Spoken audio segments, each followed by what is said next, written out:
എമ്പുരാൻ കാണാൻ പോകുന്നില്ല.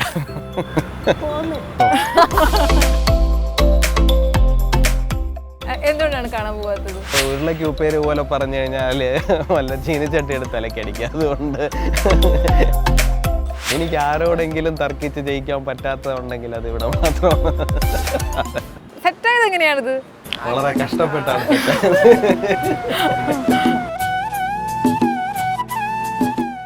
Role model ആരാണെന്ന് ചോദിച്ചു കഴിഞ്ഞാൽ അത് അടൽ ബിഹാരി വാജ്പേയി ആണ് എന്നുള്ളതാണ്. എനിക്ക് വി മുരളീധരൻ എന്ന് പറയുന്ന പൊളിറ്റീഷ്യനെ ഭയങ്കര ഇഷ്ടമാണ്. പിന്നീട് എനിക്ക് അങ്ങനെ തോന്നിയിട്ടുള്ള ഒരാൾ എന്നെക്കാളും 3 വയസ്സ് ഇളയ ഒരാളോടാണ്, അത് ശംഖുവിനോടാണ്. സത്യസന്ധമായി പൊളിറ്റിക്സിനെ അപ്രോച്ച് ചെയ്യുന്നതിനകത്ത് എനിക്ക് ഏറ്റവും ഇഷ്ടം സുരേഷ് ഗോപിയാണ്. കേരളത്തിൽ എപ്പോഴാകും അധികാരത്തിൽ വരിക? കേരളത്തിൽ റിയലിസ്റ്റിക്കലി പറയുകയാണെന്നുണ്ടെങ്കിൽ 2031 നമ്മൾ അധികാരത്തിൽ വരും എന്നുള്ളതാണ് എൻ്റെ പ്രതീക്ഷ. പക്ഷെ പെട്ടെന്ന് കൂട്ടുകാരൻ BJP വിട്ട് കോൺഗ്രസിലേക്ക് പോയപ്പോഴേക്കും വിഷമം തോന്നി. എന്താ കസേര കിട്ടാത്തതുണ്ടോ? തീർച്ചയായിട്ടും വിഷമമുണ്ടായി, ഒരുപാട് വിഷമമുണ്ടായി. ചാനൽ ചർച്ചകളിലൂടെ എതിരാളികളുടെ വായടപ്പിക്കുന്ന BJPയുടെ യുവരക്തം യുവരാജ് ഗോകുലും അദ്ദേഹത്തിന്റെ കുടുംബവുമാണ് നമ്മോടൊപ്പം വിശേഷങ്ങൾ പങ്കുവയ്ക്കാൻ ചേരുന്നത്. നമസ്കാരം. ഇത് ശ്രീലക്ഷ്മി, ഇത് അവരുടെ മകനാണ്. മോനെ പേരെന്തായിരുന്നു? ഋഷഭേശ്വർ എന്നാണ് മോന്റെ പേര്. ആദ്യം തന്നെ ചോദിക്കട്ടെ, LKG ആണ്, UKG ആണ്, സ്കൂൾ അടച്ചു, സിനിമയൊക്കെ കാണാൻ കൊണ്ടുവന്നില്ലേ ശ്രീലക്ഷ്മി? സിനിമ ഇഷ്ടമാണ് ആൾക്ക്, പക്ഷെ അവന് കോമഡിയാണ് ഇഷ്ടം. നമുക്ക് എമ്പുരാൻ കാണാൻ കൊണ്ടുണ്ടേ? എമ്പുരാൻ കാണാൻ പോകുന്നില്ല. എന്തുകൊണ്ടാണ് എമ്പുരാൻ ടിക്കറ്റ് ബുക്ക് ചെയ്തതാണ്? ബുക്ക് ചെയ്തതാണ്. എന്തുകൊണ്ടാണ് കാണാൻ പോകാത്തത്? ശരിക്കും പറഞ്ഞാൽ ഞാൻ അന്ന് തിരുവനന്തപുരത്ത് ഇല്ലായിരുന്നു. ഉണ്ടായിരുന്നെങ്കിൽ രാവിലെ 6 മണിക്കുള്ള ഷോയ്ക്കായിരുന്നു കയറേണ്ടിയിരുന്നത്. ഞാനത് ഡൽഹിയിലായിരുന്നു ഉണ്ടായിരുന്നത്. അപ്പോൾ സ്വാഭാവികമായിട്ടും അവിടെ കുറച്ച് വൈകിട്ടാണ് ഷോ കിട്ടിയത്. അപ്പോൾ അപ്പോഴേക്കും തന്നെ ഈ കാര്യങ്ങൾ ഒരുപാട് പേര് ഇൻ്റർവെല്ലാവുന്ന സമയത്ത് തന്നെ ഇത് വിളിച്ചു പറഞ്ഞു. അപ്പോൾ നമുക്ക് മാനസികമായിട്ടൊരു വലിയ വിഷമമായിപ്പോയി. വിഷമമായെന്ന് പറഞ്ഞു കഴിഞ്ഞാൽ നമ്മൾ ഒരുപാട് പ്രതീക്ഷയോടുകൂടി ആഘോഷത്തോടുകൂടി കാണാനിരുന്നൊരു സിനിമയാണ്, ആഘോഷിച്ച് കാണാനിരുന്നൊരു സിനിമയാണ്. ലൂസിഫർ ആയാലും അങ്ങനെയാണ്. ലൂസിഫർ ഞാൻ കാണുന്ന ഉടുപ്പിയിൽ നിന്നാണ് ഞാൻ കാണുന്നത്. അപ്പോൾ ഉടുപ്പിയിൽ വൈകുന്നേരമേ ഒന്ന് ഷോ ഉള്ളൂ, 6 മണിക്കാണ് ഷോ ഉള്ളൂ. അപ്പോൾ രാവിലെ ഒന്നും ഷോ ഇല്ല. മാത്രമല്ല അടുത്ത ദിവസമാണ് റിലീസ് ചെയ്തത്. റിലീസിൻ്റെ കേരളത്തിൽ റിലീസായിട്ടില്ല. അപ്പോൾ വലിയ ആഗ്രഹത്തോടു കൂടി അന്ന് പോയി കണ്ട് വളരെ ആഘോഷിച്ച ഒരു സിനിമയായിരുന്നു. അതിൻ്റെ ഒരു ഫ്രാഞ്ചൈസിലെ സെക്കൻഡ് പാർട്ട് വരുമ്പോൾ നമ്മൾ അതേപോലത്തെ ഒരു എക്സൈറ്റ്മെൻറ്റിലാണ് നമ്മളിരിക്കുന്നത്. അപ്പോൾ അത് തീർത്ത് വൺ സൈഡഡ് ആയിട്ട് ഒരു വിഭാഗത്തിനെ മാത്രം ഇങ്ങനെ അടച്ചാക്ഷേപിച്ചുകൊണ്ട് വരുന്നു എന്ന് പറയുമ്പോൾ ഉണ്ടാകുന്ന വിഷമം വളരെ വലുതാണ്. അപ്പോൾ അത് കാണാൻ തോന്നിയില്ല എന്നുള്ളതാണ്. സിനിമ ഇറങ്ങുന്നതിന് തൊട്ട് മുൻപേ തന്നെ വന്നൊരു കമന്റ് എന്ന് പറയുന്നത് ആളറിഞ്ഞ് കളിക്കടാന്നാണ്. അതെ, അത് സൂചന ഉണ്ടായിരുന്നോ? അല്ല, അങ്ങനെയൊന്നും നമ്മളതപ്പോൾ കരുതിയില്ല. നമ്മളതിനെയൊന്നും ആ ഒരു ടോണിലല്ല എടുത്തത്. സ്വാഭാവികമായിട്ട് അവരൊരു സിനിമ വരുന്ന സമയത്ത് ഒരാൾ വളരുമ്പോൾ അയാൾക്ക് ഒരുപാട് എതിരാളികളുണ്ടാവും. അപ്പോൾ അവർ എന്തോ പറയുന്നു എന്നുള്ള രീതിയിൽ നമ്മൾ എടുത്തുള്ളൂ. സിനിമ വന്നു കഴിഞ്ഞതിന് ശേഷമാണ് നമുക്ക് അതൊക്കെ ഭയങ്കരമായിട്ട് ഫീൽ ചെയ്യുന്ന ഒരു സാഹചര്യത്തിലേക്ക് നമ്മൾ പോകുന്നത്. ലാലേട്ടൻ ഫാനാണ്? ആണ്.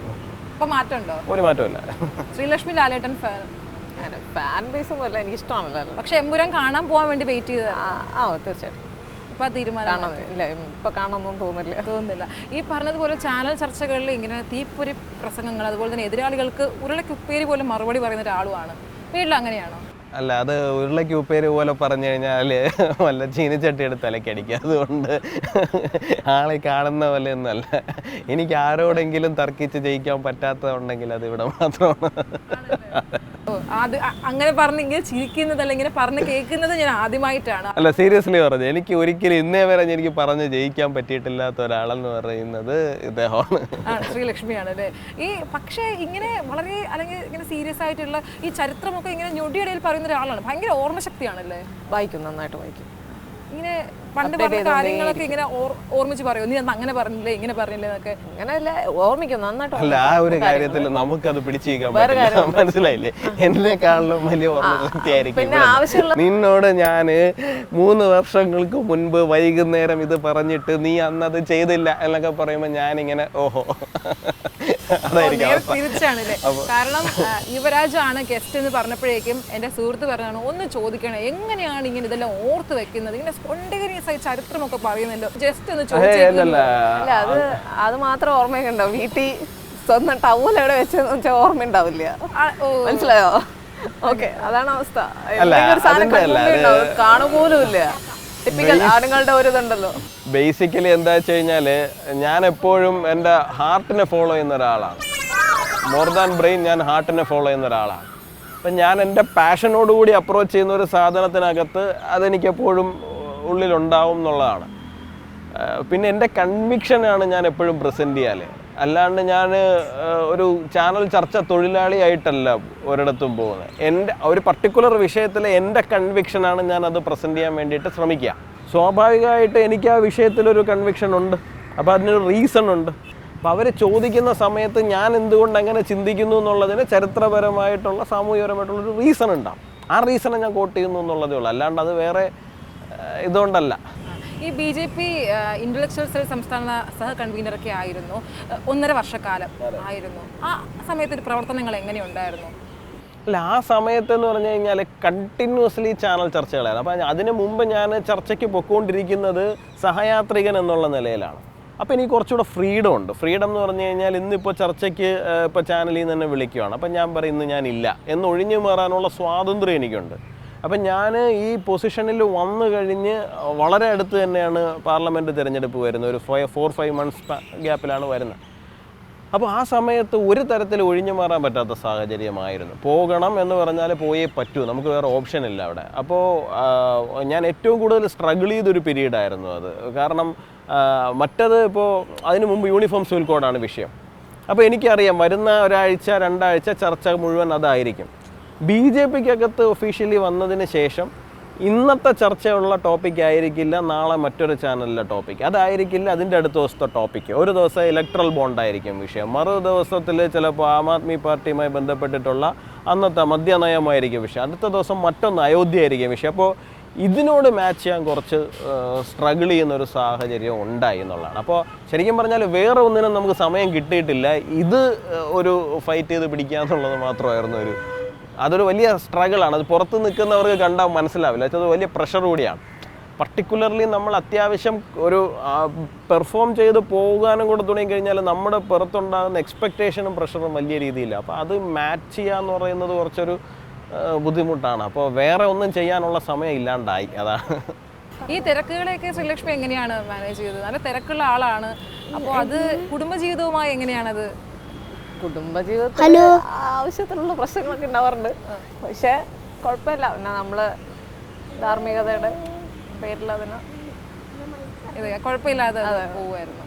ഈ പറഞ്ഞതുപോലെ ലോക്സഭാ ഇലക്ഷൻ നടക്കുന്ന സമയത്തായിരുന്നു ആ പദവി വഹിച്ചിരുന്നത്. ലോക്സഭാ തെരഞ്ഞെടുപ്പിൽ മത്സരിച്ചിരുന്ന രാജീവ് ചന്ദ്രശേഖറാണ് ഇപ്പോൾ BJP സംസ്ഥാന അധ്യക്ഷനായി മാറിയിരിക്കുന്നത്.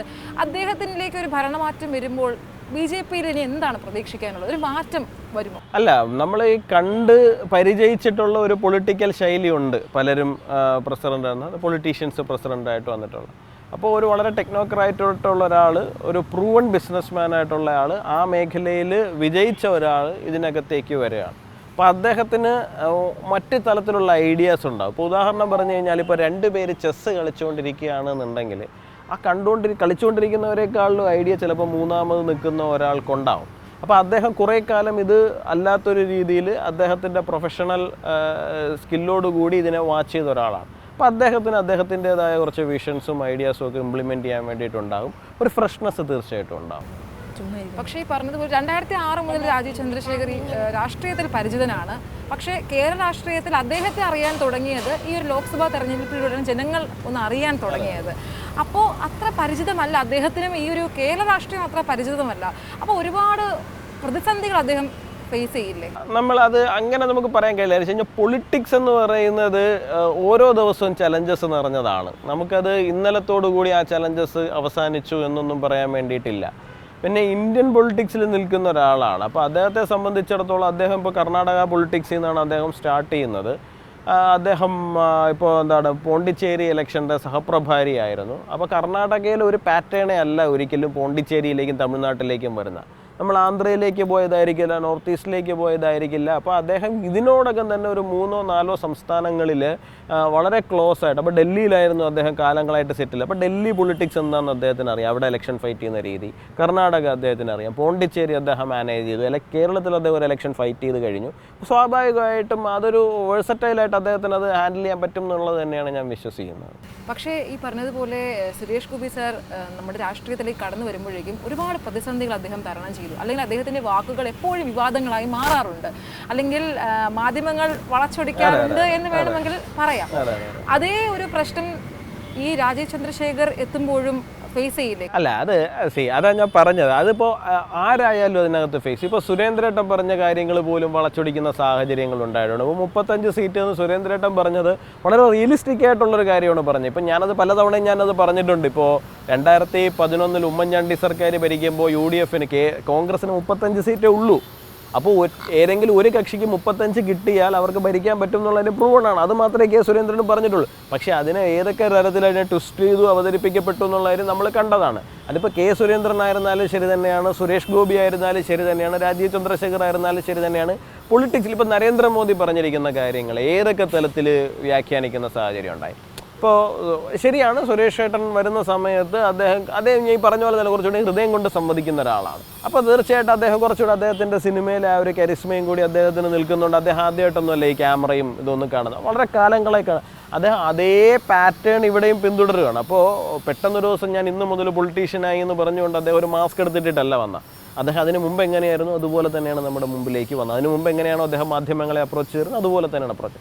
അപ്പോൾ തീർച്ചയായിട്ടും ഇവർക്ക് കുറച്ചൊന്ന് അതിനായിട്ട് കളിക്കാനുള്ള ഒരു സാഹചര്യമാണ്. അദ്ദേഹം മാത്രമല്ല, ഇപ്പോൾ ശശി തരൂർ ഇപ്പോൾ എതിർ രാഷ്ട്രീയ ചേരി നിൽക്കുകയാണെന്നുണ്ടെങ്കിലും കോൺഗ്രസിലേക്ക് വരുന്ന സമയത്ത് പുള്ളിക്കും ഈ പറയുന്ന പോലെ പലതും അറിയില്ലല്ലോ. അപ്പോൾ പറയുന്ന കാര്യങ്ങൾ പലതും വിവാദമാവുന്ന സാഹചര്യം ഉണ്ടായിട്ടുണ്ട്. അതിപ്പോൾ ആരായാലും അത്തരത്തിലുള്ള സാഹചര്യങ്ങളിലൂടെ കടന്നു പോകേണ്ടി വരും. തലസ്ഥാനത്ത് BJPക്ക് എന്താണ് സംഭവിക്കുന്നത്? കാരണം കോർപ്പറേഷനിൽ ഇത്രയധികം സീറ്റുകൾ പിടിച്ചിട്ട് ഈ ലോക്സഭയുടെ തെരഞ്ഞെടുപ്പ് വന്നപ്പോഴേക്കും രാജീവ് ചന്ദ്രശേഖർ തോൽക്കുകയാണ് ഉണ്ടായത്. വോട്ട് ഷെയർ ഉണ്ടായിരുന്ന സ്ഥലങ്ങളിൽ പോലും അദ്ദേഹത്തിന് കിട്ടി. ഇല്ല, അങ്ങനെ നമുക്ക് പറയാൻ സാധിക്കില്ല. അദ്ദേഹം കോർപ്പറേഷൻ മേഖലയിലൊക്കെ വലിയ രീതിയിലുള്ള ലീഡ് ലഭിച്ചിട്ടുണ്ട്. അദ്ദേഹത്തിന് തിരിച്ചടി ലഭിച്ചിരിക്കുന്നത് പറയുന്ന റൂറൽ മേഖലയിൽ തന്നെയാണ്. അവിടെ ഒരു വലിയ കുതിച്ചുചാട്ടം ഉണ്ടാകും എന്നുള്ള ഒരു പ്രതീക്ഷയുണ്ടായിരുന്നു. പക്ഷേ അവിടെ പ്രതീക്ഷിച്ചതുപോലെ വലിയൊരു ജമ്പ് വന്നിട്ടില്ല. സിറ്റി മേഖലയിൽ എന്നാൽ ആ ഒരു ജമ്പ് വരികയും ചെയ്തു. റൂറൽ മേഖലയിലേക്ക് പോയപ്പോൾ കഴിഞ്ഞ തവണയൊക്കെ എങ്ങനെ തന്നെ ആയിരുന്നു അതുപോലെ തന്നെ ഇത്തവണയും തുടരുന്ന വളരെ ചെറിയ വ്യത്യാസം മാത്രമേ അവിടെ, ഇപ്പോൾ നെയ്യാറ്റിൻകര ആയാലും കോവളം ആയാലും പാറശാല ആയാലും ഓരോ ഇടത്തും ഒരു 2000-3000 വോട്ടിൻ്റെ വ്യത്യാസം മാത്രമേ ആ റൂറൽ ബെൽറ്റിലേക്ക് വന്നുള്ളൂ. ഇപ്പോൾ സിറ്റി മേഖലയിൽ വലിയ ജമ്പ് ഉണ്ടായിട്ടുണ്ട്. അപ്പോൾ ഇനിയൊരു തെരഞ്ഞെടുപ്പ് വരുമ്പോഴേക്കും ഒരു രാജീവ് ചന്ദ്രശേഖർ മാജിക് കാണാൻ സാധിക്കുമോ? അല്ല, കാണാൻ സാധിക്കുമെന്നാണല്ലോ എല്ലാവരും പ്രതീക്ഷിക്കുന്നത്. അപ്പോൾ അദ്ദേഹത്തെ പോലെ ഒരാൾ പ്രസിഡൻ്റായിട്ട് വന്നിരിക്കുമ്പോൾ അതിനകത്ത് തീർച്ചയായിട്ടും പ്രതീക്ഷയുണ്ട്. അദ്ദേഹം എന്തെങ്കിലും ഒരു ഐസ് ബ്രേക്ക് ചെയ്യുന്ന തലത്തിലുള്ള ഒരു വിഷനുമായിട്ടൊരു ഐഡിയ ആയിട്ട് വരുമെന്നുള്ള കാര്യത്തിൽ എല്ലാവരും ആഗ്രഹിക്കുന്നുണ്ട്. തീർച്ചയായിട്ടും അത് പ്രതീക്ഷിക്കുന്നുണ്ട്. പക്ഷേ BJPക്ക് അകത്തൊരു ഐക്യമില്ലായ്മയുണ്ടോ? അങ്ങനെ നമുക്ക് പറയാനൊന്നും സാധിക്കില്ല. BJPക്കൊക്കെ ഐക്യമില്ലായപ്പോൾ നമ്മൾ എന്താ ചെയ്യുന്നത്? നമ്മളിങ്ങനെ കോൺഗ്രസിന് വേണ്ടിയിട്ടോ CPM-ന് വേണ്ടിയിട്ടോ പോകണം, അങ്ങനെയൊന്നുമില്ലല്ലോ. പിന്നെ വ്യക്തികൾ തമ്മിൽ ചിലപ്പോൾ ചെറിയ പ്രശ്നങ്ങൾ അങ്ങോട്ടും ഇങ്ങോട്ടും ഒക്കെ ഉണ്ടാവും. അത് ഐഡിയോളജിക്കലി ചന്ദ്രശേഖർ അധികാരം ഏറ്റെടുക്കുന്നു, അതിന് പിറ്റേ ദിവസം MT രമേശിനെതിരെ പോസ്റ്ററുകൾ വരുന്നു പുറത്ത്. അതൊക്കെ പുറത്ത് നിൽക്കുന്ന ആൾക്കാരാണ് അത് ഒട്ടിക്കുന്നതെന്നാണ് നമ്മൾ മനസ്സിലാക്കുന്നത്. ഈ സംഘടനയ്ക്ക് പുറത്ത് നിൽക്കുന്നതായിട്ടുള്ള കുറച്ച് ആൾക്കാരുണ്ട്. അപ്പോൾ അവരെ സംബന്ധിച്ചിടത്തോളം അവർക്ക് ചില പോയിന്റ്സ് സ്കോർ ചെയ്തെടുക്കാൻ വേണ്ടിയിട്ടുണ്ട്. അപ്പോൾ അവർ ആ അവസരം ഉപയോഗിക്കുന്നതാണ്. ഈ സമയത്ത് നമ്മളിത് ചെയ്ത് കഴിഞ്ഞാൽ അവിടെ കുറച്ച് പ്രശ്നം ഉണ്ടാകില്ല. അല്ലെങ്കിൽ സംഘടനയ്ക്ക് അകത്ത് നിൽക്കുന്ന ഒരാൾ ഒരിക്കലും നിലവിലെ സാഹചര്യത്തിൽ ആ മണ്ടത്തരം കാണിക്കില്ല. പക്ഷേ പുതിയൊരു പ്രസിഡന്റ് വന്നിരിക്കുകയാണ്. അദ്ദേഹം ഒരു വിഷയത്തെ എങ്ങനെയാണ് അപ്രോച്ച് ചെയ്യുന്നത് എന്നുള്ള കാര്യത്തെക്കുറിച്ചിട്ട് ആർക്കും അറിയില്ല. അപ്പോൾ നമ്മളിത് ചെയ്യുന്നത് ഇപ്പോൾ MT രമേശോ കെ സുരേന്ദ്രനോ ശോഭാ സുരേന്ദ്രനോ ആണെങ്കിൽ ആ വിഷയത്തോട് എങ്ങനെ പ്രതികരിക്കും എന്നുള്ള കാര്യം കാലങ്ങളായിട്ട് എല്ലാവർക്കും അറിയാം. പുതിയൊരാളാണ് വന്നിരിക്കുന്നത്. അദ്ദേഹത്തെ എല്ലാവർക്കും അറിയാമെങ്കിൽ അടുത്ത് പ്രവർത്തിച്ചുള്ള പരിചയം എല്ലാവർക്കും ഇല്ല. അപ്പോൾ അങ്ങനെ ഒരാൾ വരുന്ന സമയത്ത് ഒരു പോസ്റ്റർ കൊണ്ട് ഒട്ടിക്കുമ്പോൾ അദ്ദേഹം അതിനോട് എങ്ങനെയാണ് റിയാക്ട് ചെയ്യുക എന്നുള്ളതിനെക്കുറിച്ചിട്ട് അകത്ത് നിൽക്കുന്ന എല്ലാവർക്കും ആശങ്കയുണ്ടാകും. ഈ ആശങ്കയില്ലാത്തത് പുറത്ത് നിൽക്കുന്ന ആൾക്കാർക്കാണ്. അപ്പോൾ അവർ ആ ഒരു രീതിയിൽ വന്നിരിക്കുന്ന ഒരു സാധനം മാത്രമാണ്. മറ്റൊരു കാര്യം, ഈ രാഷ്ട്രീയ കേരളത്തെ ഇളക്കി മറിച്ചുകൊണ്ടാണ് ചില ആളുകൾ BJPയിലേക്ക് വന്നത്. അത് ഈ പറഞ്ഞതുപോലെ അനിൽ ആൻ്റണി ആണെങ്കിലും ശരി തന്നെ, പത്മജ വേണുഗോപാൽ ആണെങ്കിലും ശരി തന്നെയാണ്. അവരുടെ ആ ഒരു വരവ് എത്രത്തോളം BJPക്ക് ഗുണം ചെയ്തു? അല്ല, BJPക്ക് കുറച്ച് കാലങ്ങളായിട്ട് കേരളത്തിലൊരു അസ്പർശ്യത ചിലരായിട്ട് കൽപ്പിച്ച് വെച്ചിട്ടുണ്ട്. അത് മനഃപൂർവ്വം ചെയ്തിരിക്കുന്നതാണ്. കാരണം BJPക്ക് അങ്ങനെ ഒരു അസ്പർശ്യത കൽപ്പിച്ച് കൊടുത്തില്ല എങ്കിൽ ജനം BJPയിലേക്ക് ഒഴുകുമെന്നുള്ള കാര്യത്തെക്കുറിച്ചിട്ട് അവർക്ക് നല്ല ധാരണയുണ്ട്. അപ്പോൾ ഭാരതീയ ജനതാ പാർട്ടി എന്താണ് മുമ്പോട്ട് വയ്ക്കുന്ന ആശയം? അത് ഭാരതീയമായ തത്വചിന്ത, ദേശീയത എന്നുള്ളതൊക്കെയാണ്. ഇതിനോടൊന്നും ആർക്കും യാതൊരു വിരോധവുമില്ല. പക്ഷേ BJP എന്ന് പറയുന്നത് വർഗീയത പറയുന്നതാണ്, അത് ന്യൂനപക്ഷങ്ങളെ കൊല്ലാൻ നടക്കുന്നതാണ് എന്നൊക്കെ ഉള്ള തലത്തിലൊരു ഇംപ്രഷൻ ക്രിയേറ്റ് ചെയ്ത് അവരുമായി സഹകരിക്കാൻ പാടില്ല, ഇവർ മനുസ്മൃതി നടപ്പിലാക്കാൻ പോകുന്നവരാണ്, ഇതാന്നൊക്കെ ഉള്ള ഇവർ നമ്മളുടെ പേർത്ത് കുറേ കാര്യങ്ങൾ ഇങ്ങനെ അട്രിബ്യൂട്ട് ചെയ്തുകൊണ്ടേയിരിക്കുകയാണ്. അപ്പം നമുക്കതിനെ അംഗീകരിച്ചു കൊടുക്കുക എന്ന് പറയുന്നത് ബുദ്ധിമുട്ടാണ്. അപ്പോൾ ഈ അനിൽ ആൻ്റണി ആയിരുന്നാലും ശരി തന്നെയാണ്, പത്മജ ആയിരുന്നാലും ശരി തന്നെയാണ്, ഇപ്പോൾ ജേക്കബ് തോമസ് സാർ ആയിരുന്നാലും ശരി തന്നെയാണ്. അപ്പോൾ ഇത്തരത്തിലുള്ള ആനന്ദ് ബോസ് സാർ, അപ്പോൾ ഇത്തരത്തിലുള്ള ആൾക്കാർ നമ്മളിലേക്ക് കടന്നു വരുമ്പോൾ സ്വാഭാവികമായിട്ട് പൊതുജനത്തിനെ സംബന്ധിച്ചിടത്തോളം ഈ ഒരു മേഖല കൽപ്പിച്ചു കൊടുത്തിരിക്കുന്ന അസ്പർശ്യത മാറുന്ന സാഹചര്യം ഉണ്ടാകും. പക്ഷെ പെട്ടെന്ന് കൂട്ടുകാരൻ BJP വിട്ട് കോൺഗ്രസിലേക്ക് പോയപ്പോഴേക്കും വിഷമം തോന്നി. എന്താ കിട്ടാത്തതുണ്ടോ? തീർച്ചയായിട്ടും വിഷമമുണ്ടായി, ഒരുപാട് വിഷമമുണ്ടായി, വലിയ വിഷമം ഉണ്ടായെന്ന് പറഞ്ഞു കഴിഞ്ഞാൽ ഞാനത് അദ്ദേഹം പോകാതെ ഇരിക്കുവാൻ വേണ്ടിയിട്ട് ഞാൻ പരമാവധി ശ്രമിച്ചിട്ടുണ്ട് എന്നുള്ള കാര്യം അദ്ദേഹത്തിനും ബോധ്യമുണ്ടെന്ന് തന്നെയാണ് എൻ്റെ വിശ്വാസം. സംഘടനയ്ക്ക് അകത്തുള്ള എല്ലാവർക്കും അറിയാം. കാരണം അദ്ദേഹവുമായിട്ട് ആദ്യമായിട്ട് ചർച്ചയ്ക്ക് പോകുന്നത് തന്നെ ഞാനാണ് അദ്ദേഹത്തിൻ്റെ വീട്ടിൽ പോകുന്നത്. എനിക്ക് വേണമെന്നുണ്ടെങ്കിൽ ഒരു 4-5 ചാനലുകാരോടൊക്കെ വിളിച്ച് പറഞ്ഞിട്ട് പോകാം. സ്വാഭാവികമായിട്ടും ഞാൻ ഇറങ്ങി വരുന്ന സമയത്ത് ആ സമയത്ത് വലിയ ബ്രേക്കിങ്ങും വലിയ ഇതുമൊക്കെ ആയിരിക്കും. ഇന്നയാൾ ചർച്ചയ്ക്ക് എത്തിയെന്ന് പറഞ്ഞ് കേരളം കംപ്ലീറ്റ്ലി നമ്മളെ കുറച്ചുകൂടി ഒന്ന്. പക്ഷെ ഞാൻ ആ സമയത്തും എടുത്തതെന്ന് പറഞ്ഞു കഴിഞ്ഞാൽ അങ്ങനെ ചെയ്യാൻ പാടില്ല ഒരിക്കലും. കാരണം അദ്ദേഹം ഇവിടെ നിൽക്കുക എന്നുള്ളതാണ് പ്രധാനം, അതാണ് എന്നെ സംബന്ധിച്ച് പ്രധാനം എന്നുള്ളതാണ് ഞാൻ അതിനകത്ത് എടുത്തത്. ഞാൻ ഒരുപാട് പേരോട് സംസാരിച്ചു, കാര്യങ്ങൾ ചെയ്തു. പക്ഷേ അദ്ദേഹം അങ്ങനെ ഒരു തീരുമാനത്തിലേക്ക് പോയത് തീർച്ചയായിട്ടും വിഷമമാണ്. പോയി കഴിഞ്ഞതിന് ശേഷം പിന്നീട് നമുക്ക് ആ ഒരു ഇത് ഇല്ല, വെട്ടി. അത് വെട്ടിയെന്ന് വെച്ചാൽ ഒരുപാട് പേര് BJP വിട്ട് പുറത്തു പോകുന്ന സാഹചര്യം ഉണ്ടായിട്ടുണ്ട്. പോയി കഴിഞ്ഞതിന് ശേഷം നമ്മൾ സൗഹൃദം കീപ്പ് ചെയ്യലുണ്ട്. അദ്ദേഹം പോയതിന് ശേഷം എനിക്ക് സൗഹൃദം കീപ്പ് ചെയ്യണമെന്ന് തന്നെയാണ് ഞാൻ ആഗ്രഹിച്ചത്. പക്ഷെ അദ്ദേഹം പോയതിന് ശേഷം നടത്തിയ പ്രകടനങ്ങൾ, അദ്ദേഹം കുറച്ച് കഴിഞ്ഞിട്ടാണ് അതൊക്കെ പറഞ്ഞിരുന്നെങ്കിൽ പോലും നമുക്ക് അക്സെപ്റ്റ് ചെയ്യാൻ പറ്റിയാണ്. പക്ഷേ 24 മണിക്കൂർ തികയുന്നതിന് മുമ്പ് നരേന്ദ്രമോദിയെ തള്ളിപ്പറയുക, RSSനെ തള്ളിപ്പറയുക, നമുക്ക് തന്നെ വലിയ ഷോക്കായി പോയത്.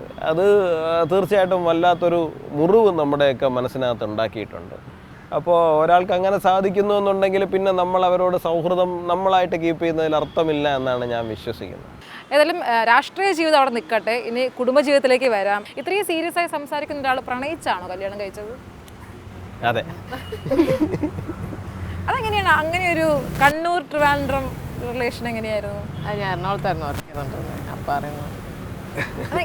എങ്ങനെയാണത് ഡെവലപ്പ് ചെയ്തെടുത്തത്? സെറ്റായത് എങ്ങനെയാണിത്?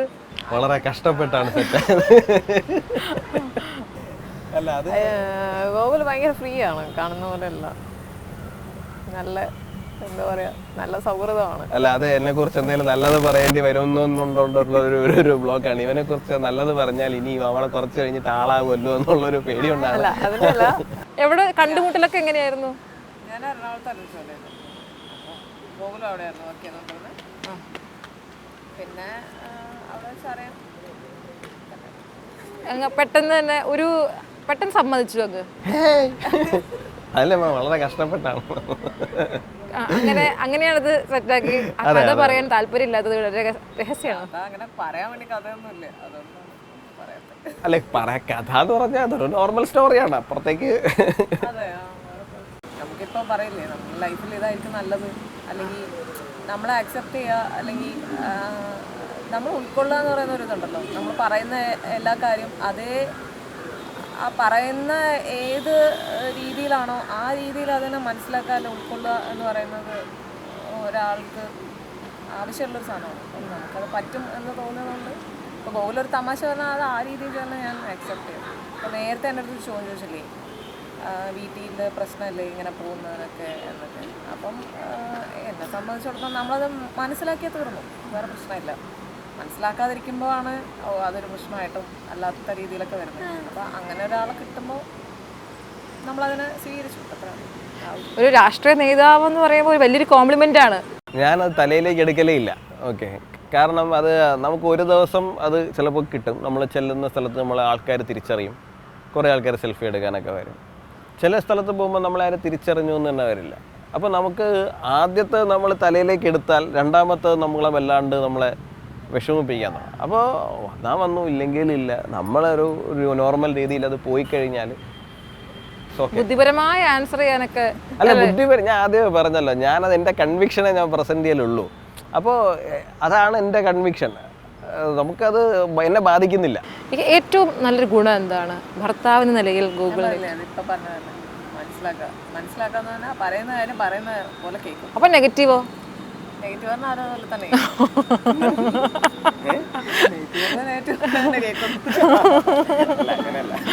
നെഗറ്റീവ് എന്ന് പറഞ്ഞാൽ കെയർലെസ് ആണ്, ഭയങ്കര കെയർലെസ് ആണ്. അതാണ് എനിക്ക് ഏറ്റവും ഇഷ്ടപ്പെടാത്ത കാര്യം. ഇനി നമുക്ക് തിരിച്ച് രാഷ്ട്രീയത്തിലേക്ക് വന്നു കഴിഞ്ഞാൽ ഇപ്പോൾ വീണ്ടും 2ാം തവണയും പിണറായി സർക്കാരാണ് അധികാരത്തിലേറിയത്. അവരുടെ ഒരു ഒരു കാര്യം എടുക്കുമ്പോഴേക്ക് BJPക്ക് കേരളത്തിൽ അയിത്തമുണ്ടെന്ന് തോന്നിയിട്ടുണ്ടോ?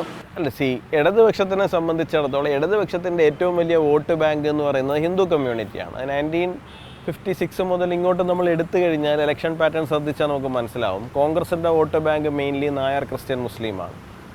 CPMൻ്റെ vote bank Ezhava plus other OBC plus SC എന്നുള്ള നിലയിലാണ് നിന്നത്. അവിടേക്കാണ് BJP ഇടയിലേക്ക് കയറി വരുന്നത്. ഇതിനകത്ത് BJPക്ക് കോൺഗ്രസിൻ്റെ വോട്ടുകളിൽ ഒരു പരിധിക്കപ്പുറം ഹിന്ദു വോട്ടുകളിലെല്ലാം കയറാൻ സാധിച്ചിട്ടുണ്ട്. CPMൻ്റെ വോട്ടുകളിലേക്ക് BJP കയറാൻ തുടങ്ങുമ്പോഴാണ് CPM പരാജയപ്പെട്ടു തുടങ്ങുന്നത്. അതാണ് 2024 തിരഞ്ഞെടുപ്പിൽ സംഭവിച്ചത്. അപ്പോൾ ഈ കാര്യത്തെക്കുറിച്ച് നല്ല ധാരണ CPMനുണ്ട്. അപ്പോൾ CPMനെ സംബന്ധിച്ചിടത്തോളം BJPയുടെ വളർച്ച മറ്റാരേക്കാളും CPMനെ ഭയപ്പെടുത്തുന്നുണ്ട് എന്നുള്ളതൊരു യാഥാർത്ഥ്യമാണ്. അപ്പോൾ അവർ സാമൂഹ്യമായിട്ടൊരു അസ്പർശ്യത BJPക്കുണ്ട് എന്നൊരു നറേറ്റീവ് ക്രിയേറ്റ് ചെയ്യാൻ വേണ്ടിയിട്ട് CPM ബോധപൂർവം തന്നെ ശ്രമിക്കുന്നുണ്ട്. ആ ശ്രമമാണ് BJPയുടെ അയിത്തമായിട്ട് നിൽക്കുന്നത്, അല്ലാണ്ട് വേറൊന്നുമല്ല. അത് കോൺഗ്രസും അത് ചെയ്യുന്നുണ്ട്. അതായത് കോൺഗ്രസിനെ സംബന്ധിച്ചിടത്തോളം അവരുടെ സോക്കോൾഡ് ഹിന്ദു വോട്ട് പോകുമ്പോൾ അത് അവരെ സംബന്ധിച്ചിടത്തോളം അവരെ പിന്നെ മൈനോറിറ്റീസ് വിശ്വസിക്കാത്ത സാഹചര്യം വരും. മൈനോറിറ്റീസ് അവരെ വിശ്വസിക്കണം എന്നുണ്ടെങ്കിൽ അവർക്ക് ഈ പറഞ്ഞ ഹിന്ദു വോട്ട് ബാങ്ക് അവരുടെ വോട്ട് ബാങ്ക് അവർക്ക് നിലനിർത്താൻ പറ്റണം. അപ്പോൾ ഇവർ രണ്ടുപേരും കൂടി ആ BJPയെ മാറ്റി നിർത്തുക, അയിത്തം കൽപ്പിക്കുക, അവർക്ക് പ്രശ്നമാണെന്ന് പറയുക. അപ്പോൾ ആ ഒരു സാധനം കേരളത്തിൽ ഒരു സോഷ്യലി അവർ ക്രിയേറ്റ് ചെയ്യാൻ ശ്രമിച്ചിട്ടുണ്ട്. അതൊരു പരിധിക്കപ്പുറം ബ്രേക്ക് ആയിട്ടുണ്ട്. ഇതിൻ്റെ തുടർച്ചയായിട്ടാണോ ഇപ്പോൾ പല സിനിമകളും കേരളത്തിൽ ഇറങ്ങി, പക്ഷേ എമ്പുരാൻ ഇറങ്ങിയപ്പോഴേക്കും മുഖ്യമന്ത്രി കാണാൻ പോയി, അതുപോലെ പ്രതിപക്ഷ നേതാവ് കാണാൻ പോയി. അത് ഈ BJP എതിർത്തത് കൊണ്ട് അതിനെ അടിച്ചമർത്താൻ വേണ്ടിയുള്ള ഒരു ശ്രമമായി തോന്നിയിട്ടുണ്ട്? അല്ല, അത് തീർച്ചയായിട്ടും അത് അതിൻ്റെ രാഷ്ട്രീയം തന്നെയാണ് അതിനകത്തുള്ള പ്രധാനമായിട്ടുള്ള കാര്യം. അവരെല്ലാവരും കാണാൻ വേണ്ടി പോയത്, അവരെല്ലാവരും ആ വിഷയം ഏറ്റെടുക്കാൻ തുടങ്ങിയ രാഷ്ട്രീയം തന്നെയാണ്. കാരണം അല്ലാണ്ട് കലയെ ഉദ്ധരിക്കാൻ വേണ്ടിയിട്ടോ കലയോടുള്ള സ്നേഹം കൊണ്ടൊന്നുമല്ല. അങ്ങനെയാണെന്നുണ്ടെങ്കിൽ ഇവിടെ ഒരുപാട് സിനിമകളല്ലാത്ത രീതിയിൽ വന്നല്ലോ. അപ്പോൾ ആ സമയത്തൊന്നും ഇവരുടെ ഭാഗത്തുനിന്ന് അത്തരത്തിലുള്ള ആറ്റിറ്റ്യൂഡുകളൊന്നും അല്ല നമ്മൾ കണ്ടത്. ഇപ്പോൾ TP51 TP51 എന്ന് പറഞ്ഞിട്ടൊരു സിനിമ വന്നു. ആ സിനിമയുടെ ഷൂട്ടിങ് പോലും നേരെ ചൊവ്വേ നടത്താൻ സമ്മതിക്കാത്ത ആൾക്കാരാണ് ഇവർ. റിലീസ് പോലും നേരെ സമ്മതിച്ചിട്ടില്ല. ലെഫ്റ്റിന് എന്താണ് സംഭവിച്ചതെന്നുള്ള കാര്യമൊക്കെ നമ്മൾ കണ്ടതാണ്. അപ്പോൾ കലയോടുള്ള സ്നേഹം കൊണ്ടൊന്നുമല്ല, രാഷ്ട്രീയം തന്നെയാണ് അവരതിനകത്ത് എടുത്ത് വെച്ചിരിക്കുന്ന ഒരു കാര്യം. അതുമാത്രമല്ല, ഞാൻ മനസ്സിലാക്കുന്നിടത്തോളം ഇപ്പോൾ മോഹൻലാൽ എന്ന് പറയുന്ന ഒരു ആക്ടറെ സംബന്ധിച്ചിടത്തോളം എൻ്റെ ഒരു ധാരണയാണ്, അദ്ദേഹം ആ സിനിമ പൂർണ്ണമായിട്ട് കണ്ടിരുന്നില്ല. ചില പ്രൊമോഷനൊക്കെ വന്നിട്ട് ഞാൻ കണ്ടതാണ് എന്നൊക്കെ പറയുന്നെങ്കിൽ അദ്ദേഹത്തിൻ്റെ പോർഷൻസ് മാത്രമേ കണ്ടിട്ടുള്ളൂ. പിന്നെ അത് മാത്രമല്ല, അതിനകത്ത് ഗുജറാത്ത് കലാപമാണ് എന്നുള്ള കാര്യം അദ്ദേഹത്തോട് പറഞ്ഞിരുന്നില്ല എന്നുള്ളതാണ്. കലാപം എന്നുള്ളതാണ്. അപ്പോൾ അത് ഗുജറാത്ത് കലാപം തന്നെയാണ് എന്നുള്ളതിനെ കുറിച്ചിട്ട് ഇപ്പോൾ സ്വാഭാവികമായിട്ട് അദ്ദേഹം ഇപ്പോൾ കഴിഞ്ഞ ദിവസം ഖേദം പ്രകടിപ്പിച്ചതുപോലൊരു ഖേദം പ്രകടിപ്പിക്കുവാൻ സാധ്യതയുണ്ട് എന്നുള്ളതുണ്ടായിരുന്നു. അപ്പോൾ അദ്ദേഹത്തിൻ്റെ മേൽ പരമാവധി പ്രഷർ ചെലുത്തുക, അങ്ങനെ ഒരു സാധനം വരാതിരിക്കുക. അപ്പോൾ അതിൻ്റെ ഒരു ഭാഗമായിരുന്നു എന്ന് തോന്നുന്നു ഇവരുടെ എല്ലാവരുടെയും കൂടെ ഉള്ള തിയേറ്ററിലേക്കുള്ള ആ ഒരു ഓട്ടം എന്ന് പറയുന്നത്. ഈ തിയേറ്ററിലേക്കുള്ള ഒഴുക്ക് എന്ന് പറയുമ്പോൾ അതൊരു സ്ട്രാറ്റജി ആയിരിക്കുമോ? അവരെ സംബന്ധിച്ചിടത്തോളം ആ ടീം അതിൽ നിന്ന് ഒരു ഖേദം പ്രകടിപ്പിക്കുന്നതോ അല്ലെങ്കിൽ ഒരു തിരുത്തൽ വരുത്തുന്നതോ ആയിട്ടുള്ള ഒരു പ്രസ്താവന വരരുത് എന്നുള്ളത് അവരുടെ ഒരു പൊളിറ്റിക്കൽ സ്ട്രാറ്റജി തന്നെയാണ്. അപ്പോൾ അതിൻ്റെ ഭാഗമായിട്ട് തന്നെയാണ് ആ ഒഴുക്ക് വന്നത്. സ്വന്തം പാർട്ടിക്ക് വേണ്ടി ഇത്രയും സംസാരിക്കുന്ന യുവരാജ് ഗോകുലിൻ്റെ ഒരു മാതൃക ആരാണ്? റോൾ മോഡൽ ആരാണെന്ന് ചോദിച്ചു കഴിഞ്ഞാൽ അത് അടൽ ബിഹാരി വാജ്പേയി ആണ് എന്നുള്ളതാണ് ഒരു കാരണം അദ്ദേഹത്തിൻ്റെ അവിടെയുള്ള ഒരു താല്പര്യം വലുതായിരുന്നു വാജ്പേയി എന്നുള്ളത്. എനിക്ക് ഒരു മനുഷ്യനെ എപ്പോഴെങ്കിലും തൊടണം എന്ന് ഞാൻ എൻ്റെ ചെറുതിലെ ആഗ്രഹിച്ചിട്ടുണ്ടായിരുന്നു എന്നുണ്ടെങ്കിൽ അത് വാജ്പേയി ആയിരുന്നു എന്നുള്ളതാണ്. അപ്പോൾ അത് റോൾ മോഡൽ എപ്പോഴും അദ്ദേഹം തന്നെയാണ്. പിന്നെ നരേന്ദ്രമോദി എന്ന് പറയുന്ന ഒരു സ്ട്രാറ്റജിസ്റ്റിനെ, പൊളിറ്റീഷ്യനെ എനിക്ക് വലിയ രീതിയിൽ ഇഷ്ടമാണ്.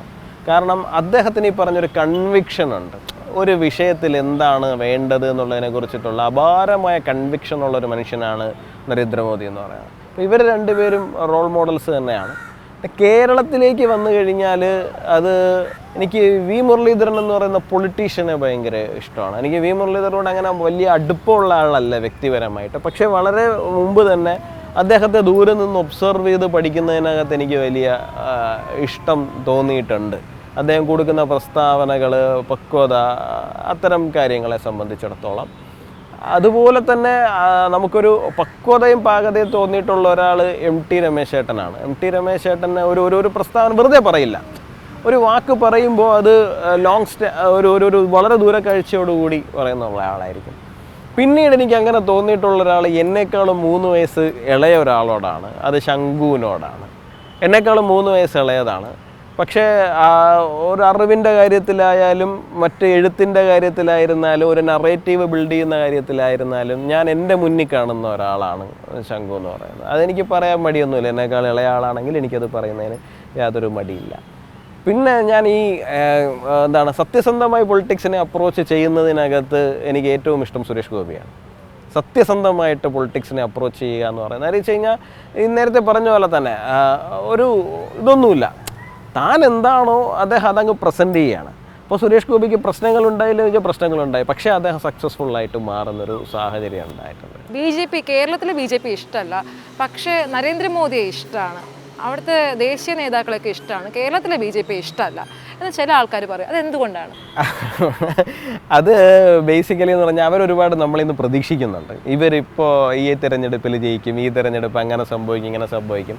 ഇന്ത്യയിലെ മറ്റ് പ്രദേശങ്ങളിൽ ഇലക്ഷൻ ഫൈറ്റ് ചെയ്യുന്നത് പോലെ അല്ല കേരളത്തിൽ അത് ഫൈറ്റ് ചെയ്യുക എന്ന് പറയുന്നത്. അത് കുറച്ചുകൂടി ബുദ്ധിമുട്ടാണ്. കുറച്ചുകൂടി വളരെ എല്ലാവർക്കും രാഷ്ട്രീയമുള്ളൊരു സംസ്ഥാനമാണ് കേരളം. മറ്റ് സംസ്ഥാനങ്ങളിൽ എല്ലാവർക്കും രാഷ്ട്രീയം ഉണ്ടാവണം എന്നില്ല. സമയമാകുമ്പോൾ ഒരു തീരുമാനം എടുക്കും. ഇന്ന് കോൺഗ്രസ്സിൽ നിൽക്കുന്ന ആൾ നാളെ JDSന് വോട്ട് ചെയ്യും, JDSൽ നിൽക്കുന്ന ആൾ BJPക്ക് വോട്ട് ചെയ്യും.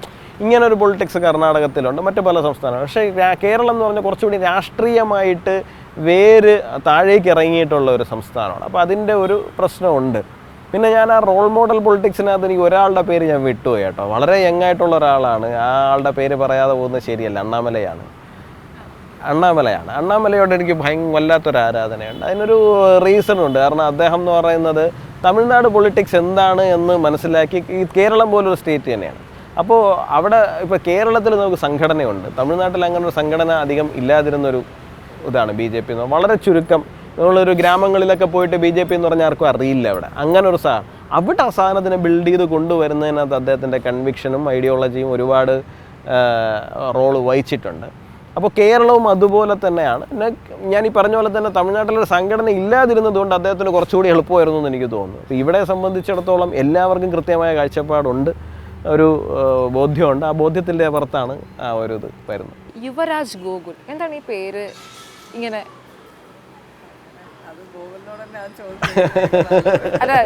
അല്ല, അത് ഞാൻ ഈ ഫിലിം ഇൻഡസ്ട്രിയുമായി ബന്ധപ്പെട്ട് കുറച്ച് റിലേറ്റഡ് ആയിട്ട് നിൽക്കുന്ന ഒരാളാണ്. ഫിലിം ഇഷ്ടമാണ്. എനിക്കൊരു ഷോർട്ട് ഫിലിം ഡയറക്റ്റ് ചെയ്ത് എനിക്ക് നാഷണൽ ഇത് കിട്ടിയിട്ടുണ്ട്, നാഷണൽ അംഗീകാരം കിട്ടിയിട്ടുണ്ട്, 10 rupees എന്ന് പറഞ്ഞിട്ട് ഷോർട്ട് ഫിലിമിന്. അപ്പം ഞാൻ അതുമായിട്ട് കൂടി ബന്ധപ്പെട്ട് നിൽക്കുന്ന ഒരാളാണ്. ഞാൻ ശരിക്കും 1-2 തിരക്കഥ ഞാൻ എഴുതി വെച്ചിട്ടുണ്ട്. അത് സിനിമയിലേക്ക് പോകാൻ ബുദ്ധിമുട്ടാണ്. കാരണം അത് എനിക്ക് അതിൻ്റെ പുറകിൽ ഇരിക്കാൻ സമയമില്ല എന്നുള്ളതുകൊണ്ടാണ് ഇപ്പോൾ നിലവിൽ. അപ്പോൾ 2004-2009 കാലഘട്ടം ഓർക്കുട്ട് വളരെ സ്ട്രോങ് ആയിട്ടുണ്ടാകും. അപ്പോൾ ഈ ഓർക്കുട്ടിൽ നമുക്ക് ഫേസ്ബുക്കിലെ പോലെയല്ല, പേര് നമുക്ക് അടിക്കടി മാറ്റാൻ പറ്റുന്ന ഒരു ഇതുണ്ട്. ഇപ്പോൾ ഫേസ്ബുക്കിൽ ഇന്ന് മാറ്റിയാൽ പിന്നെ 3 മാസം കഴിഞ്ഞിട്ടേ പിന്നെ ആ പേര് നമുക്ക് എഡിറ്റ് ചെയ്ത് മാറ്റാൻ പറ്റും. ഓർക്കുട്ടിൽ അങ്ങനെയല്ല, ഇന്ന് മാറ്റിയാൽ നാളെ മാറ്റാം എന്നുള്ളതായിരുന്നു. അപ്പോൾ ആ ഒരു കാലഘട്ടത്തിലാണ് ഈ ബില്ല സിനിമ. അപ്പം എൻ്റെ പേര് മാറ്റിയാൽ മൈ നെയിം ഈസ് ബില്ല എന്നാക്കും. സാഗർ ഇലിയാസ് ജാക്കി ഇറങ്ങുമ്പോൾ അതാക്കും. അപ്പോൾ ആ ഒരു സമയത്താണ് ഈ യുവരാജ് എന്ന് പറഞ്ഞിട്ട് സൽമാൻ ഖാൻ്റെ ഒരു ഫിലിം ഇറങ്ങുന്നത്. അപ്പോൾ മേഹു യുവരാജ് എന്നായിരുന്നു പേര് കിടന്നിരുന്നത്. അപ്പോൾ അത് കുറച്ച് നാൾ കിടക്കുന്ന സമയത്ത് ഞാൻ ഓർക്കുട്ടിനകത്ത് ഈ മോഹൻലാൽ കമ്മ്യൂണിറ്റിക്കകത്ത് വളരെ ആക്റ്റീവായിരുന്നു. അപ്പോൾ ഒരുപാട് പേർക്ക് എൻ്റെ പേര് യുവരാജ് എന്നാണ് അറിയാമായിരുന്നത്. അപ്പോൾ ആ പേര് എല്ലാവരുടെ ഇടയിലും യുവരാജ് എന്നങ്ങ് പതിഞ്ഞു. അപ്പം ഞാനൊന്ന് ആലോചിച്ച് നോക്കിയപ്പോൾ പിന്നെ അത് മാറ്റി വേറെ വീണ്ടും അപ്പോൾ ഗോകുലില്ല അതിനകത്ത് യുവരാജ്. അപ്പോൾ ആ സമയത്ത് ഒരു യുവരാജ് എന്ന് മാത്രമേ ഉള്ളൂ അതിനകത്ത്. അപ്പം ഞാൻ ട്വിറ്ററിലൊരു അക്കൗണ്ട് തുടങ്ങുന്ന സമയത്ത്, പ്രൊഫൈൽ ക്രിയേറ്റ് ചെയ്യുന്ന സമയത്ത് യുവരാജ് സേസ് എന്നുള്ള പേരിലാണ് അന്ന് ട്വിറ്റർ ക്രിയേറ്റ് ചെയ്യുന്നത്. അപ്പം മോദിജി എന്നെ ഇങ്ങോട്ട് ഫോളോ ചെയ്യുന്നൊരു സാഹചര്യം ഉണ്ടായി. അന്ന് അദ്ദേഹം ഗുജറാത്ത് CM ആണ്. അപ്പോൾ എനിക്കത് ലക്കിയായിട്ട് എനിക്ക് ഫീൽ ചെയ്തു. അതുകൊണ്ട് പിന്നെ ആ പേരൊരു സ്റ്റാർട്ടിങ് ഫ്രം 2008-2009 ആണ്. യുവരാജ് സിനിമ ഇറങ്ങുന്ന കാലം മുതൽ എനിക്കൊന്ന് 2007 മുതലാണെന്ന് തോന്നുന്നു. അല്ല, 2008-2009 ടൈമിൽ. ഏതാണ്ട് 16 വർഷമായിട്ട് എൻ്റെ പേര് അങ്ങനെയാണ്. ആ സമയത്ത് എനിക്ക് ഗൂഗിൾ എന്നൊരു പേരുണ്ട് എന്ന് പലർക്കും അറിയില്ലായിരുന്നു എന്നുള്ളതാണ് യാഥാർത്ഥ്യം. ഞാൻ ഫേസ്ബുക്കിൽ വന്ന് യുവരാജ് ഗൂഗിൾ എന്നുള്ളൊരു പേരിടുന്ന സമയത്താണ് ഒരു പേര് ഗൂഗിൾ എന്നൊരു പേരുണ്ട് എന്ന് പലർക്കും തിരുവനന്തപുരത്തിന് പുറത്ത് പലർക്കും മനസ്സിലാകുന്നത്. യുവരാജ് എന്ന പേര് ലക്കയാണല്ലേ, ശ്രീലക്ഷ്മി കിട്ടി തോന്നുന്നുണ്ടോ ലക്കയാണെന്ന്? പിന്നെ തീർച്ചയായിട്ടും എൻ്റെ ലൈഫിലെ ഏറ്റവും വലിയ ഭാഗ്യങ്ങളിൽ ഒന്നാണ് എന്ന് ഞാൻ പറയുന്നത്. അല്ല, അതുകൊണ്ടല്ല. കാര്യം എന്താ വെച്ച് കഴിഞ്ഞാൽ എന്നെ മനസ്സിലാക്കാൻ സാധിക്കുന്നുണ്ട് എന്നുള്ളതാണ്. അപ്പോൾ തീർച്ചയായിട്ടും അങ്ങനെ ഒരാളെ കിട്ടുക എന്ന് പറയുന്നത് വളരെ പ്രധാനമാണ്. ലക്കി. BJP അധികാരത്തിൽ വരില്ല എന്ന് വിചാരിച്ചിടത്തൊക്കെ ഇപ്പോൾ അധികാരത്തിൽ ഏറിക്കഴിഞ്ഞു. കേരളത്തിൽ എപ്പോഴാകും അധികാരത്തിൽ വരിക? കേരളത്തിൽ റിയലിസ്റ്റിക്കലി പറയുകയാണെന്നുണ്ടെങ്കിൽ 2031 നമ്മൾ അധികാരത്തിൽ വരും എന്നുള്ളതാണ് എൻ്റെ പ്രതീക്ഷ. 2026 വലിയൊരു കുതിച്ചുചാട്ടം ഉണ്ടാവും. 2031 തീർച്ചയായിട്ടും നമ്മൾ അധികാരത്തിൽ വരും. ഏതായാലും വളരെയധികം നന്ദി രണ്ടുപേരും ഇത്രയും സമയം വന്ന് കുടുംബവിശേഷങ്ങളും അതുപോലെ തന്നെ രാഷ്ട്രീയ വിശേഷങ്ങളും ഒക്കെ പറഞ്ഞതിന്. യുവരാജ് ഗോകുൽ ഈ പേര് പോലെ തന്നെ വലിയ വലിയ ഉയരങ്ങൾ കീഴടക്കട്ടെ. വളരെയധികം നന്ദി.